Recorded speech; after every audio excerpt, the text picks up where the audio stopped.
Di sini saya akan menjelaskan mengenai isolasi bakteri pendegradat selulosa dan penentuan potensial selulotik.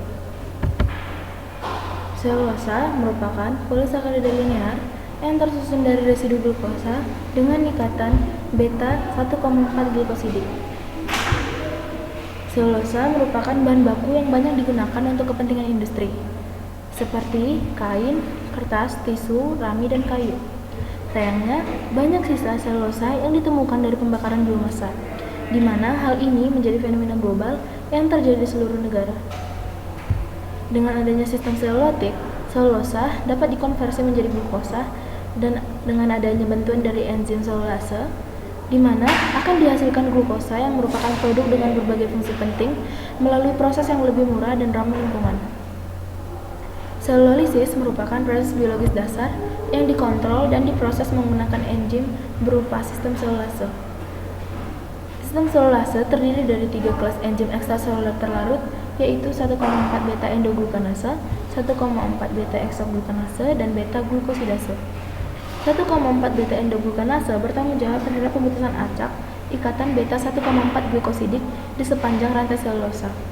1,4 beta eksoglukanase diperlukan untuk pemutusan ujung non-reduksi dari ikatan selulosa, dan beta glukosidase bertanggung jawab terhadap kelautan glukosa dalam air. Kerja sinergis dari ketiga enzim ini akan menghasilkan proses hidrolisis selulosa menjadi glukosa dengan sempurna. Sumber untuk sistem selulase terbaik ditemukan pada usus organisme. Hal ini dikarenakan terjadi pencernaan selulosa sebagai sumber pakan utama, yaitu rumput. Insekta seperti termit, kutu buku, dan insekta lainnya ditemukan mempunyai hubungan simbiosis antara mikroflora di usus yang bertanggung jawab pada pencernaan bahan makanan selulosa. Banyak mikroorganisme yang punya aktivitas selulotik, termasuk banyak strain bakteri dan jamur, baik aerobik maupun anaerobik. Spesies bakteri selulotik termasuk Trichonympa, Clostridium, Actinomycetes, Bacteroides succinogenes, Butyrivibrios fibrisolvens, Ruminococcus albus, dan Methanobrevibacter ruminantium. Selulase sudah digunakan pada berbagai proses industri seperti biofuels, misalnya bioetanol, biometanasi trihasis, manajemen agrikultur dan bahan sisa, serta studi pemisahan kiral dan ikatan ligan. Sekarang ini dilakukan penelitian mengenai isolasi bakteri pendegradat selulosa dari invertebrata seperti termit, siput, ulat bulu, dan kutu buku, serta aktivitas selulotiknya. Kemudian, kopultur dari bakteri pendegradat selulosa dan Saccharomyces cerevisiae akan dapat menghasilkan proses sakarifikasi dan fermentasi yang berlangsung secara simultan dari selulosa menjadi etanol. Berikut merupakan bagannya. Yang pertama, selulosa akan diubah menjadi glukosa dengan adanya bantuan isolat bakteri pendegradat selulosa. Hal ini dinamakan proses sakarifikasi. Kemudian glukosa akan diubah menjadi etanol dengan adanya kultur Saccharomyces cerevisiae. Ini dinamakan proses fermentasi. Material yang dibutuhkan dalam penelitian ini adalah yang pertama, organisme penghasil isolat bakteri. Di sini yang digunakan adalah 4 jenis invertebrata berbeda, yaitu yang pertama termit, ulat bulu, kutu buku, dan siput. Selanjutnya akan digunakan juga medium garam basal.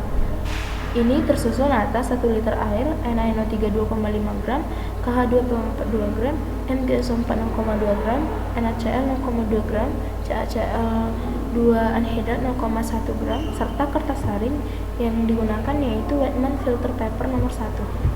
Selanjutnya juga digunakan shaker inkubator.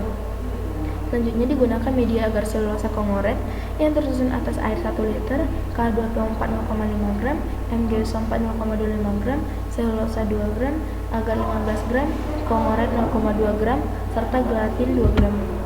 Media yang lain digunakan yaitu juga media produksi enzim yang tersusun atas air 1 liter, KH2PO4 0,5 gram, MgSO4 0,25 gram, gelatin 2 gram, serta Wetman filter paper nomor 1. Alat lain yang digunakan juga yaitu centrifuge.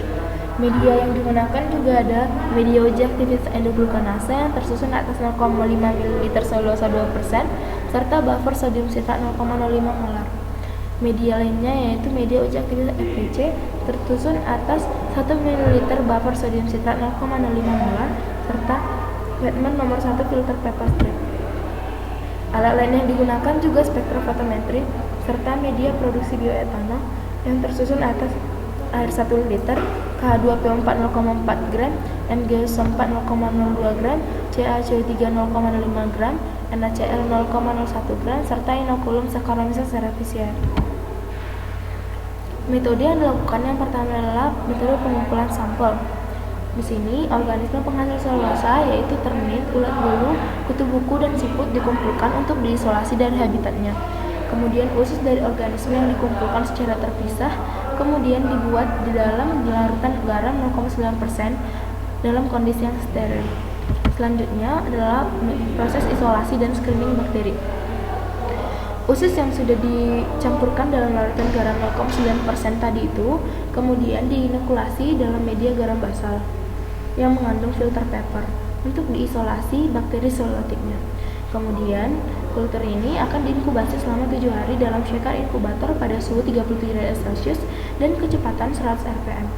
Koloni bakteri yang akan mendegradasi selulosa sebagai sumber karbon akan diisolasi pada media agar selulosa pada pH 6,8 sampai 7,2. Kemudian, bagaimana kita mengetahui kemampuan mendegradasi selulosa dari isolat bakteri? Ini ditunjukkan dengan adanya streaking pada media agar selulosa kongoret dengan komposisi yang sudah diberitahu sebelumnya. Penggunaan kongoret sebagai indikator adanya degradasi selulosa pada medium agar menyajikan informasi untuk uji screening terhadap bakteri selulotik. Koloni menunjukkan discoloring atau perubahan warna dari kongoret yang dimana hal ini akan berupa reaksi positif terhadap adanya koloni bakteri pendegradasi selulosa. Potensi bakteri untuk mendegradasi selulosa juga dapat diperkirakan dengan menghitung kapasitas hidrolisis, yaitu rasio diameter zona bening dan koloni. Kemudian ada proses produksi enzim.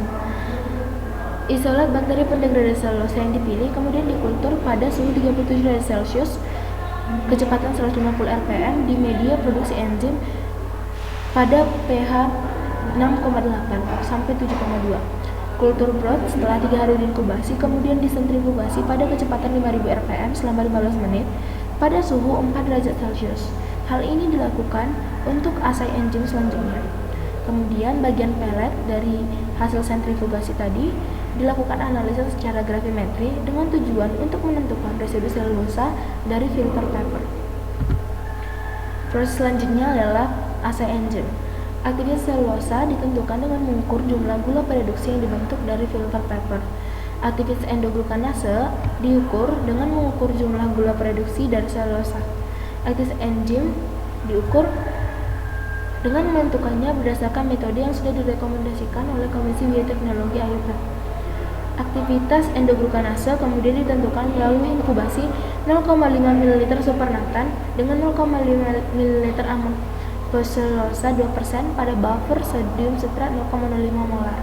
Ini dilakukan pada pH 4,8 suhu 50 derajat Celcius selama 30 menit. Sebelumnya, perlu diberitahu bahwa supernatant adalah substansi hasil sentrifugasi yang berbau jenis ringan dan berwarna lebih jernih. Sedangkan pelet adalah substansi hasil sentrifugasi yang berbau jenis lebih tinggi dan berada di bawah serta berwarna lebih keruh. Kemudian, aktivitas FPC diukur dengan menginkubasi 0,5 ml supernatant dengan 1 ml buffer sodium sitrat 0,05 molar pada pH 4,8. Kemudian, setelah diinkubasi selama 1 jam pada suhu 50 derajat Celcius, reaksi akan dihentikan dengan menambahkan 3 ml reagen asam 3,5 dinitrosalicylic atau DNS ke 1 ml campuran reaksi. Pada uji ini, gula reduksi diperkirakan secara spektrofotometrik dengan asam 3,5 dinitrosalicylic menggunakan glukosa sebagai standar. Aktivitas enzim dari total FPC dan endoglukanase ditentukan dengan satuan internasional. 1 unit dari aktivitas enzim didefinisikan sebagai jumlah enzim yang dihasilkan oleh 1 mikromol gula reduksi yang dihitung sebagai glukosa per mililiter per menit. Kemudian proses selanjutnya adalah produksi bioetanol.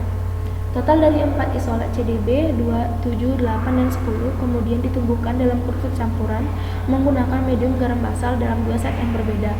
Satu yang mengandung filter paper dan yang lain yang mengandung tepung selulosa untuk memulai proses sakarifikasi. Kultur diinkubasi pada suhu 37 derajat Celcius, kecepatan 100 rpm selama 3 hari. Setelah selesai 3 hari inkubasi, bagian atas dari kultur brood dikondisikan untuk dilakukan co-culturing dengan Saccharomyces cerevisiae dengan menambahkan larutan garam filter sterilized yang mengandung KH24 0,4 gram, MgSO4 0,02 gram, CaCO3 0,05 gram, dan NaCl 0,01 gram ke 1 liter kultur brood. Sakarifikasi simultan dengan fermentasi dilakukan pada suhu 27 derajat Celcius selama 5 hari pada kondisi yang konstan.